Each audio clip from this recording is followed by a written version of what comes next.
The Boss Dimension C-Waza pedal is one of my favorites of all time, but everyone knows there's also the Behringer CC-300 Chorus Space C and the TC Electronic Third Dimension. So how do these compare?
First guitar, that was my Reverend Warhawk into the TC Electronic Third Dimension.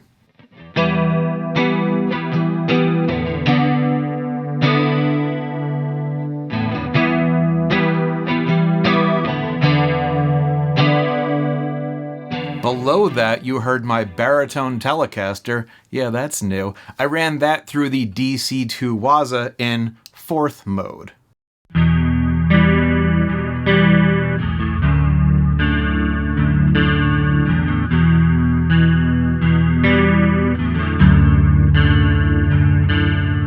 And for the noodling around part, that's my G&L Legacy Special into an RYRA clone into the Behringer CC-300.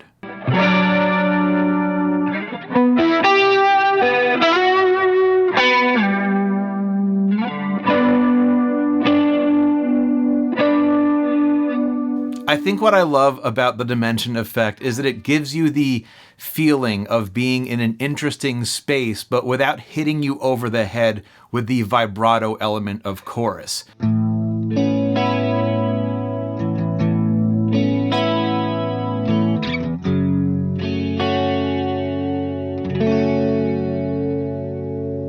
In fact, you might not even notice it's there until it's turned off.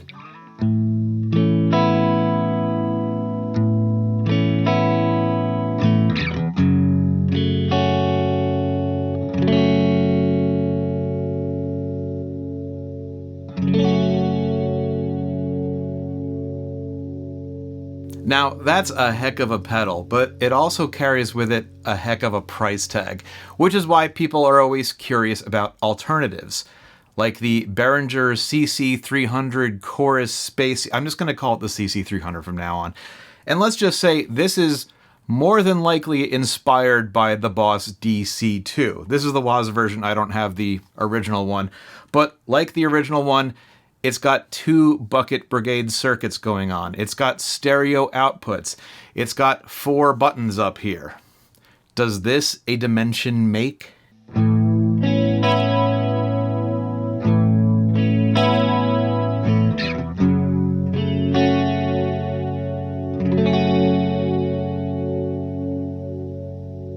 Yeah, it sounds like another Dimension. And you probably already know this, but in 2015, TC Electronic was purchased by Music Corp, which is a holding company chaired by Yuri Behringer. So people are always kind of assuming that the TC Electronic Third Dimension is a rework of this.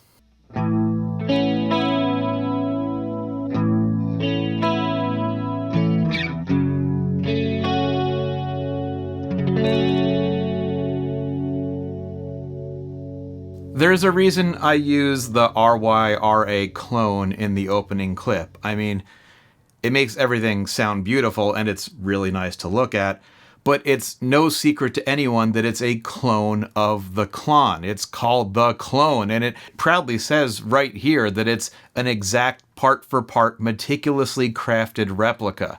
I mean, it's no dick-butt Censura, but it's still pretty rad. These pedals, are they clones? Well, no company with even half a lawyer on staff would ever let marketing say, hey, this pedal is a clone of that other company's pedal, so buy ours instead of theirs. But I sat down and I started tracing this guy against the DC-2 schematic, and it seemed like they were one and the same for at least the paths that I checked out. Someone else who made it a bit further says that the Bucket Brigade chips run at a lower voltage because they're using a different IC to power them, which can result in some increased noise. Let's check that out.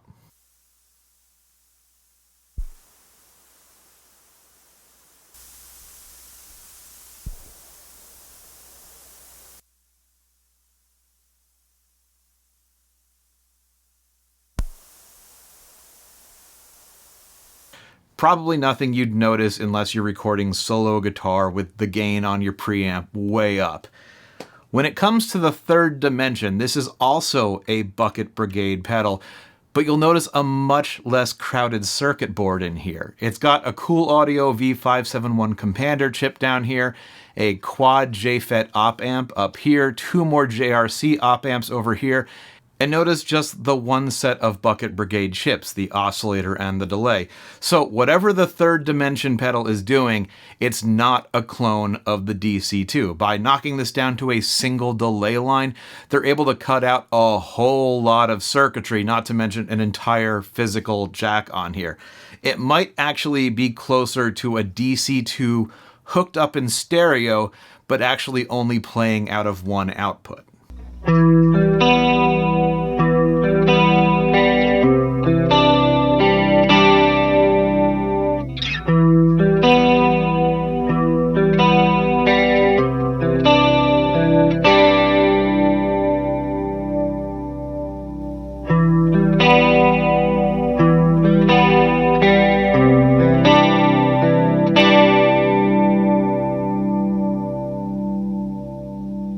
Whatever it's doing something different. But again, you can see why people on Reddit post about this, saying, hey, check out my new pedal, it's a clone of the DC-2. I mean, when you see a purple pedal with Dimension in the name, you make assumptions. Oh, and it just happens to have 4 buttons up top? Let's talk about those buttons. The Roland SDD-320 is the rack mount unit that kicked all of this off, and it and the pedal version, the DC-2, were designed for the user to just press a button and enjoy the effect. Notice that I said a button.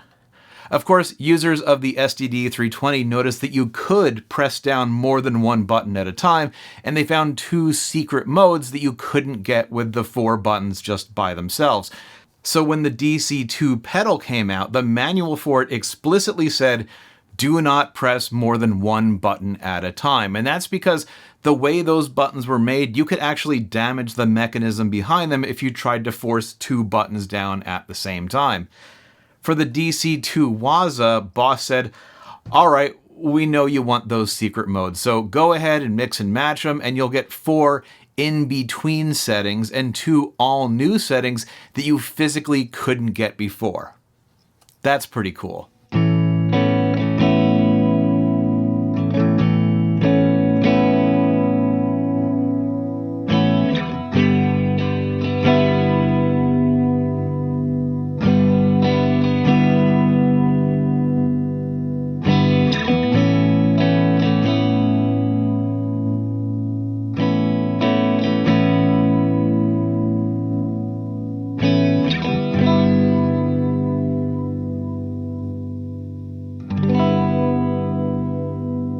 The manual for the Behringer and TC Electronic pedals say that they've got 16 combinations to experience between all these button combinations, since they don't enforce a 1 or even 2 at a time rule.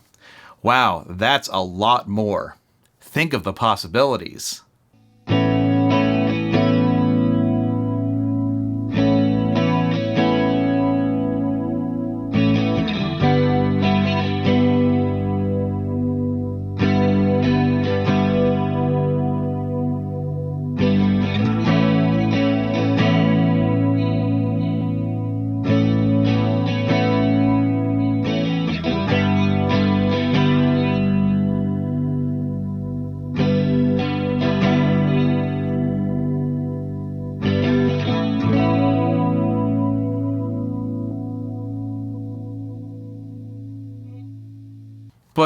what's actually happening underneath these buttons?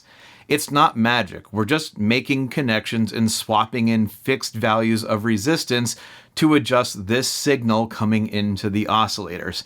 And if you know anything about the habits of electrons and resistors, you look at this and you see a few things. I do want to highlight this particular text about the third dimension, however. It says, you can even coax out 16 different presets from the pedal by combining the 4 buttons in different ways. There's even a hidden preset that's only active when the buttons are in the up position.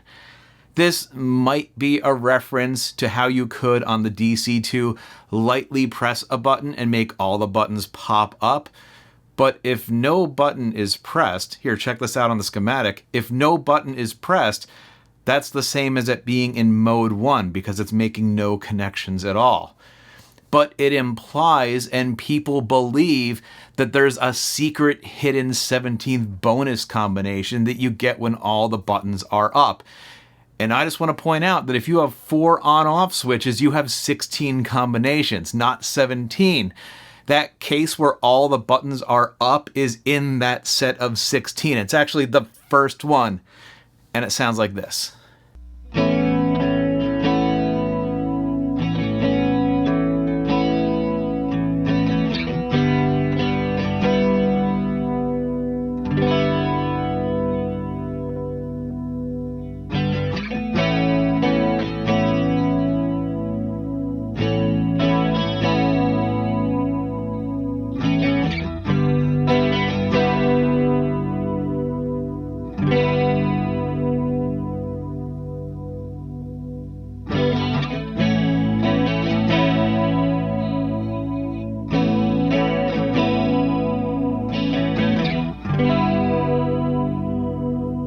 Alright, we've beaten this button horse long enough. The important thing to remember here is that we've got options.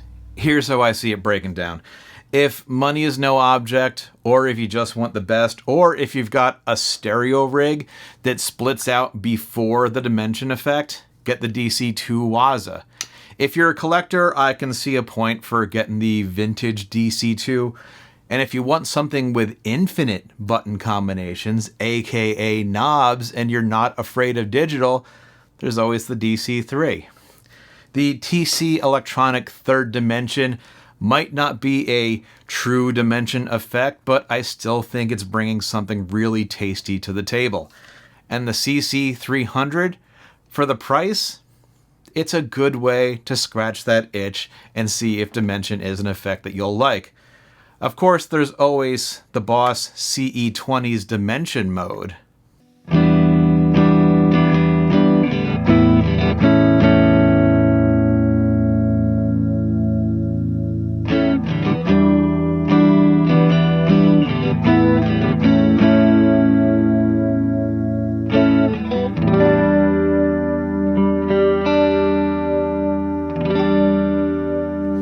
Yeah, we could do that.